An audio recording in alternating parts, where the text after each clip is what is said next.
Kitty Telugu కథలకు స్వాగతం. అందరికీ నమస్కారం అండి.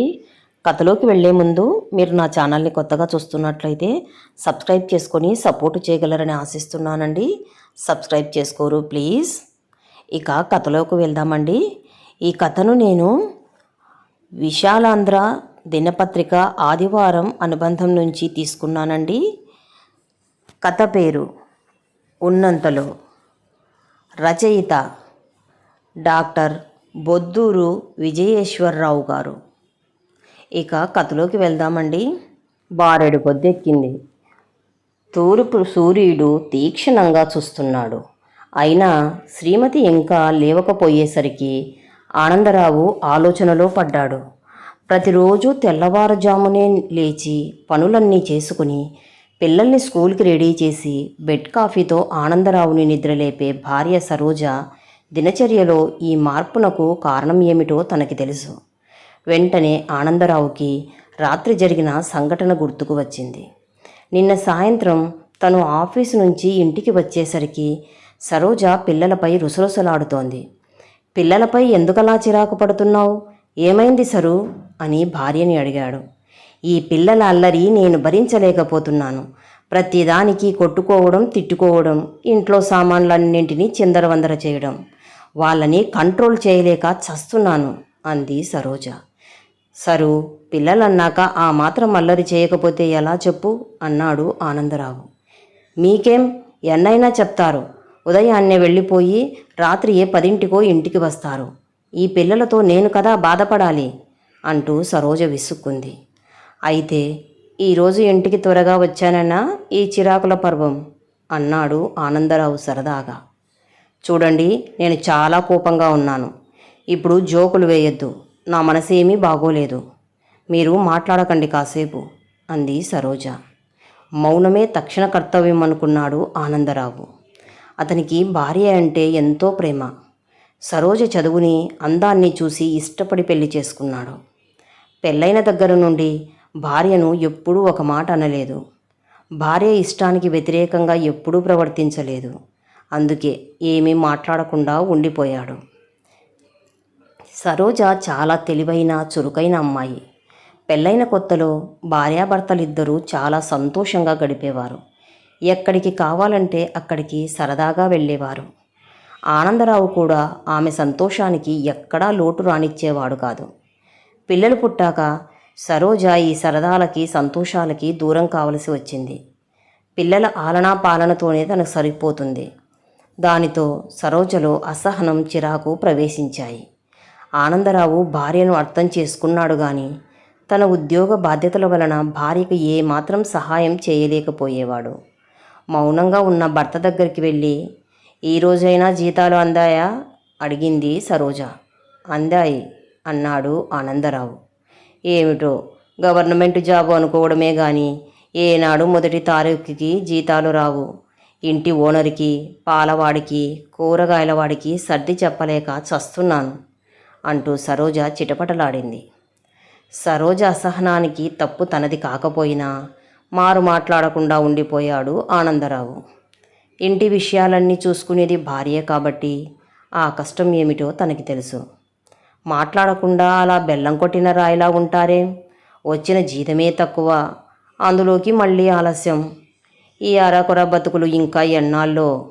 మీరు నీతి, నిజాయితీ అనే కిరీటాలు ధరించి కుర్చీలో కూర్చున్నంతకాలం మన జీవితాలు అంతే. ఏం చేస్తాం, అంతా నా కర్మ అంటూ వంటింట్లోకి వెళ్ళిపోయింది సరోజ. భార్యకి ఎలా నచ్చజెప్పాలో ఆనందరావుకి తెలియడం లేదు. విధి నిర్వహణలో నిజాయితీగా ఉండటం కూడా తన తప్పేనా? అక్రమంగా సంపాదిస్తే హాయిగా జీవిస్తారా? ఉన్న దాంట్లోనే సర్దుకుపోయి జీవించాలని సరోజకు ఎందుకు అనిపించడం లేదు? ఇలా రకరకాలుగా ఆలోచిస్తూ సోఫాలోనే చతికిలపడ్డాడు. గదిలో ఉన్న పిల్లలిద్దరూ బయటికి వచ్చి తండ్రి ఒడిలో వాలిపోయారు. పిల్లల స్పర్శ తగలగానే ఆనందరావుకి ప్రాణం లేచి వచ్చినట్లయింది. స్నానానికి నీళ్లు పెట్టాను, వెళ్ళిరండి అంటూ సరోజ పిలవగానే అంతవరకు పిల్లలతో కాసేపు గడిపిన ఆనందరావు అక్కడి నుంచి లేచి వెళ్ళిపోయాడు. పిల్లలు తిని పడుకునేసరికి రాత్రి 9 అయింది. సరోజ భర్తకు వడ్డిస్తూ, ఏవో తన బాధలు చెప్పుకుంటోంది. ఆనందరావు మాత్రం తప్పదన్నట్లు వింటూ తినడం ప్రారంభించాడు. సరు, నువ్వు కూడా తినేయొచ్చుగా, టైం అవుతుంది అన్నాడు ఆనందరావు. తింటాలేండి, నా తిండికేం తొందర, మీరు తినేసి పడుకోండి అంది సరోజ. భార్య మాటల్లో నిరాశ నిస్పృహలను గమనించిన ఆనందరావు, అది కాదు సరు, ప్లీజ్ నాతో పాటు తినేయొచ్చుగా అన్నాడు. చాలండి సంబరం, ఈ పిలుపులకేం తక్కువ లేదు. అయినా అంత తృప్తిగా తినడానికి ఇవేమి పంచభక్ష పరమాన్నాలు కావుగా, రోజూ తినేవేగా. నా కోసం ఏదో స్పెషల్గా బయట నుంచి తెచ్చినట్లు ఎందుకీ బిల్డప్ అంది సరోజ. భార్యకి ఎలా చెప్తే అర్థమవుతుందో తెలియక ఆనందరావు సతమతమవుతున్నాడు. తాను ఏం మాట్లాడినా అపార్థం చేసుకుంటుంది. తన ప్రేమను అవమానిస్తుంది. సరోజ గురించి తనకు తెలుసు. ఆమె మొండిదే కానీ మూర్ఖురాలు కాదు. అందుకే ఏమీ అనలేకపోతున్నాడు. ఆ రాత్రి సరోజ తనలో తానే తన పరిస్థితికి తిట్టుకుంటూ కంచంలో వేసుకున్న అన్నాన్ని వదిలి అర్ధాకలితో పడుకుంది. సెల్ ఫోన్ మోగగానే ఆనందరావు ఈ లోకంలోకి వచ్చాడు. మిత్రుడు సుధాకర్ ఫోన్ చేశాడు. గుడ్ మార్నింగ్ సుధా, తెల్లవారగానే ఫోన్ చేశావు, ఏమిటి సంగతి అన్నాడు ఆనందరావు. ఒరే ఆనంద్, టైం 8 అయింది, ఇప్పుడు తెల్లారిందా నీకు, ఇప్పుడే లేచావా, రాత్రి పడుకోలేదా అంటూ ప్రశ్నల వర్షం కురిపిస్తున్నాడు సుధాకర్. ఆనందరావు సుధాకర్ ప్రాణ స్నేహితులు, క్లాస్మేట్స్ కూడాను. ఒకరికొకరు తమ కష్టసుఖాలను వ్యక్తిగత విషయాలను పంచుకునేంత అనుబంధం వాళ్ళిద్దరి మధ్య ఉంది. ఆనందరావు తన పరిస్థితిని మిత్రుడికి వివరించాడు. సరే ఆనంద్, నువ్వేమీ బాధపడద్దు, నీకొక మంత్రం చెబుతాను విను, అది కానీ నువ్వు పాటిస్తే నీ సమస్య ఇట్టే తీరిపోతుంది అంటూ సుధాకర్ తాను ఇవ్వాల్సిన సలహా, చెప్పాల్సిన మంత్రం చెప్పి ఫోన్ పెట్టేశాడు. సుధాకర్ మాటలతో ఆనందరావుకి తాను కోరుకున్న జీవితం కళ్ళ ముందు కనబడింది. చీకటిని జయించిన వెలుగును నింపుకున్న ముఖంతో భార్యకు దగ్గరగా వెళ్ళి, తెల్లవారింది సౌరు, ఇంకా లేవలేదేం, ఒంట్లో బాగోలేదా అన్నాడు ఆనందరావు. సరోజ లేవలేదు. భర్త మాటలు వినిపిస్తున్నా వినిపించనట్లు నటిస్తూ అలాగే పడుకొని ఉంది. భర్త ఇంకా బతిమలాడితే గానీ లేవకూడదని నిశ్చయించుకుంది. సరు, ఈరోజు ఆఫీస్కు సెలవు పెట్టాను, నువ్వు ఏ పని చేయనక్కర్లేదు అన్నాడు ఆనందరావు. సరోజ బదులు ఇవ్వలేదు, లేవలేదు. ఈరోజు మనం సరదాగా బయటకు వెళ్దాం, అలా వెళ్ళి చాలా రోజులయ్యింది. నువ్వు త్వరగా రెడీ అయితే పిల్లల్ని స్కూల్కి పంపించి మనం అటు నుంచి అటు అలా వెళ్ళిపోదాం అన్న భర్త మాటలు వినగానే సరోజకి చెవిలో అమృతం పోసినట్లయింది. మనసులో రెట్టింపు ఉత్సాహంతో వెంటనే లేచి గబగబా పనులన్నీ చేసి పిల్లల్ని తయారు చేసి తాను రెడీ అయ్యి భర్త ముందుకు వచ్చి, వెళ్దామా అంది. పిల్లల్ని స్కూల్కి దిగబెట్టి దంపతులిద్దరూ బైక్ మీద వెళుతుండగా దారిలో గుడి కనిపించింది. సరు, గుడికి వెళ్దామా అడిగాడు ఆనందరావు. సరే అంది సరోజ. ఇద్దరూ గుడిలోకి వెళ్ళి అభిషేకం చేయించుకుని అక్కడున్న ఒక అరుగు మీద ప్రశాంతంగా కూర్చున్నారు. ఆ సమయంలో ముడుకుల నుంచి రక్తం చిమ్ముతున్న గుడి చుట్టూ అంగప్రదక్షిణలు చేస్తూ పొర్లు దండాలు పెడుతున్న దంపతుల వైపు చూస్తూ అలా ఉండిపోయింది సరోజ. చూశారా, ఆ దంపతులకు ఎంత దైవభక్తో అంది సరోజ భర్తతో. అదంతా పిల్లల కోసం వాళ్ళు పడే తాపత్రయం అమ్మా అన్నాడు పక్కనే ఉన్న ఒక పెద్ద ఆయన. అవునా అంది సరోజ. అవునమ్మా, వాళ్ళిద్దరూ నా కొడుకు కోడలు. పెళ్ళి అయ్యి 10 ఏళ్ళు అవుతున్నా పిల్లలు లేకపోవడంతో పిల్లల కోసం వాళ్ళు ఎన్ని బాధలు పడుతున్నారో ఆ భగవంతుడికే తెలుసు అన్నాడు పెద్ద ఆయన. అయ్యో పాపం అన్నాడు ఆనందరావు జాలిగా. అంతేకాదు బాబు, ఈ అమ్మవారి గుడిలో మోకాలితో 108 గుడిమెట్లు ఎక్కి గుడి చుట్టూ పొర్లుదండాలు పెడుతూ అంగప్రదక్షిణలు చేస్తే పిల్లలు పుడతారని ఎవరో చెబితే ఇలా చేస్తున్నారు అన్నాడు పెద్దాయన. ఇదంతా వింటున్న సరోజ నోటి వెంట మాత్రం మాట రాలేదు. అలా చూస్తూ ఉండిపోయింది. సరు అన్న భర్త పిలుపుతో ఒక్కసారిగా తేరుకుంది సరోజ. టైం అవుతుంది, వెళ్దామా అన్న భర్తతో సరే అంది సరోజ. ఇద్దరు గుడి నుంచి బయటికి వచ్చి బైకు మీద కొంత దూరం వెళ్ళేసరికి రోడ్డు మీద ట్రాఫిక్ జామ్ అయింది. ఎక్కడ వాహనాలు అక్కడే ఆగిపోయాయి. బండి ఆపి పక్కన ఉన్న వ్యక్తిని ఏమైందని అడిగాడు ఆనందరావు. ధర్నా చేస్తున్నారు సార్ అన్నాడతడు. ఎవరు చేస్తున్నారు అడిగాడు ఆనందరావు. నిరుద్యోగులు సార్. ప్రభుత్వం అధికారంలోకి వచ్చి 5 ఏళ్ళు అవుతున్నా ఎటువంటి నోటిఫికేషన్లు ఇవ్వక ఉద్యోగాలు లేక రోడ్డెక్కారు సార్ వాళ్ళంతా అన్నాడతడు. అవును నిజమే. అటు ఉద్యోగాలు లేక ఇటు కూలీ పనులు చేయలేక చదువుకున్న యువత చాలా ఇబ్బందులు పడుతున్నారు. నిజంగా చాలా దురదృష్టవంతులు వాళ్ళు అన్నాడు ఆనందరావు. ఇదంతా వింటున్న సరోజకు నోటమాట రాలేదు. అలా చూస్తూ ఉండిపోయింది. ఇప్పట్లో ట్రాఫిక్ క్లియర్ అయ్యే పరిస్థితులు కనబడకపోయేసరికి ఇక చేసేదేమీ లేక ఆనందరావు బైక్ వెనక్కి తిప్పి వేరే మార్గం గుండా బండి పోనిచ్చాడు. బండి మీద వెళ్తున్నంతసేపు సరోజ ఏమీ మాట్లాడలేదు. బయలుదేరినప్పుడు ఉన్నంత ఉత్సాహం ఇప్పుడు సరోజ ముఖంలో కనిపించలేదు ఆనందరావుకి. నెత్తిమీద సూర్యుడు తన ప్రతాపం చూపిస్తున్నాడు. ఎండకు తట్టుకోలేక సరోజ అలా ఉందేమో అనుకున్నాడు ఆనందరావు. మధ్యాహ్నం భోజనం టైం అయింది.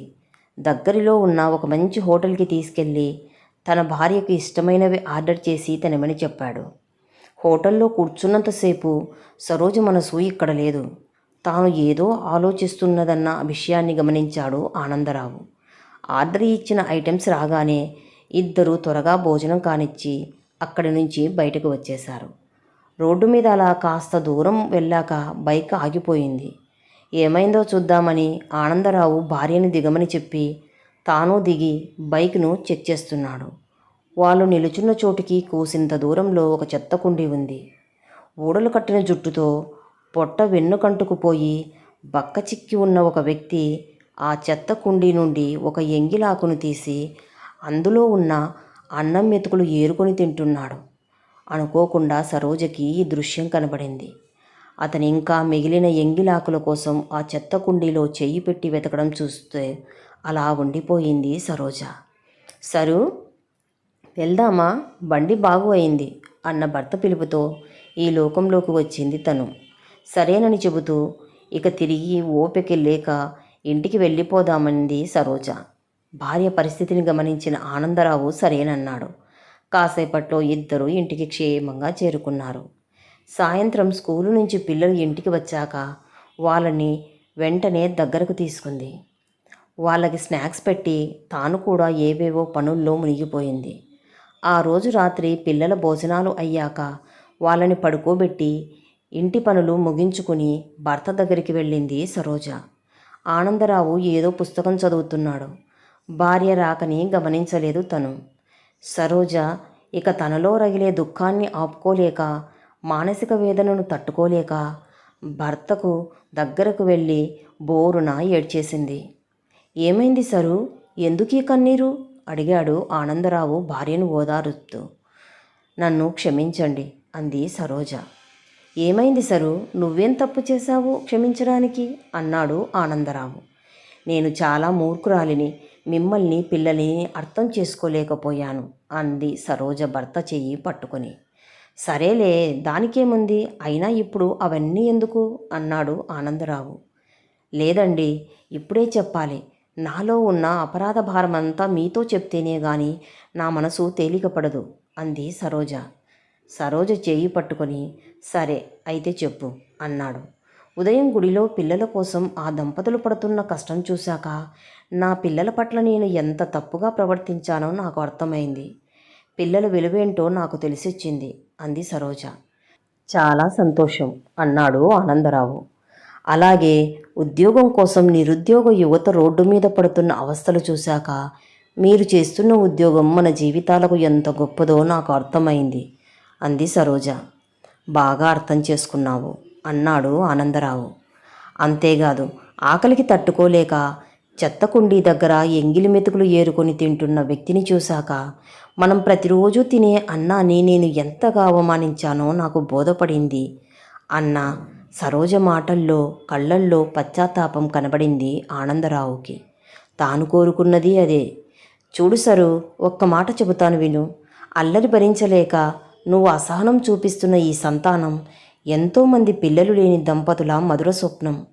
చాలీ చాలని జీతాలంటూ నువ్వు చులకనగా చూసిన ఈ చిన్న ఉద్యోగం ఎంతోమంది నిరుద్యోగుల జీవన ఆశయం. నువ్వు అయిష్టంగా భావించి వదిలేసిన అన్నం ఎంతోమంది అభాగ్యుల అన్నార్తుల పాలిట అమృతం. ఉన్నంతలో మనం సర్దుకుపోతేనే జీవితం హాయిగా ఉంటుంది అన్నాడు ఆనందరావు. చచ్చిన పాముని ఇంకా చంపకండి ప్లీజ్ అంది సరోజ. లేదు సరు, నేను నీకు ఈ విషయం ముందే చెప్పాలని ప్రయత్నించాను, కానీ నువ్వు నాకు అవకాశం ఇవ్వలేదు. సరే, ఎప్పటికైనా నీ తప్పుని నీకు నువ్వుగా తెలుసుకుంటావని ఊరుకున్నాను. ఇప్పటికైనా నీకు కనువిప్పు కలిగినందుకు నాకు చాలా ఆనందంగా ఉంది. థ్యాంక్ యూ సరు అన్నాడు ఆనందరావు. రాత్రి గడిచింది. తెల్లవారగానే సరోజ నిద్రలేచి పిల్లల్ని లేపి వారిని స్కూలుకి రెడీ చేస్తూ వాళ్ళు చేస్తున్న అల్లరిని ఎంజాయ్ చేస్తూ సంతోషంగా పనులు చేస్తుంది. ఆనందరావు కూడా చాలా ఉత్సాహంగా ఆఫీసుకు బయలుదేరి వెళ్ళాడు.